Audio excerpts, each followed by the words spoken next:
The European Union is the world's largest economy, largest trading bloc, and biggest provider of development assistance to developing countries. However, fast emerging economies are challenging this position, and a strengthened EU is needed to promote European interests, values, and priorities in the world. To compete on the international arena, the EU must be able to speak with one voice. The Lisbon Treaty gives us new possibilities and tools to do so, and the Danish Presidency will work very hard to make sure that the EU is a strong presence on the global stage. For decades, Europe and EU have played a very important role addressing the big challenges, and we must continue to do so.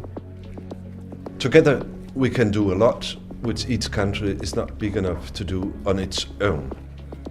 The big challenges we face is the fight against poverty, the fight for human rights, and there Europe can play a very important role. The European Union has a range of political, economic, and military instruments that have been strengthened through the Lisbon Treaty.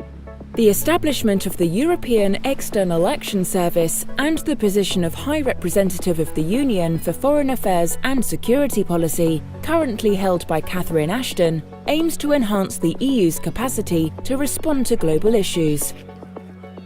As the world's largest provider of development assistance, the European Union helps millions of poor people to ensure their rights to food, to education, to health, housing, and a life in dignity. During the Danish presidency, we will discuss the European development policy. The fight against poverty remains a key priority.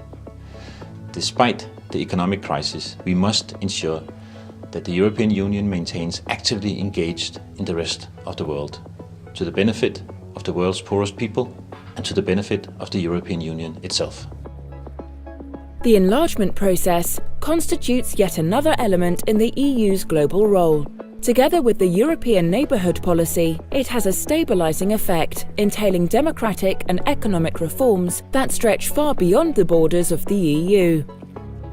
For half a century, the EU has pursued that new members and old members could have democracy and further cooperation. Today, we have 500 million Europeans in the EU, and we are looking forward to welcome new members so that prosperity, solidarity, growth and democracy can be for even more Europeans in the future.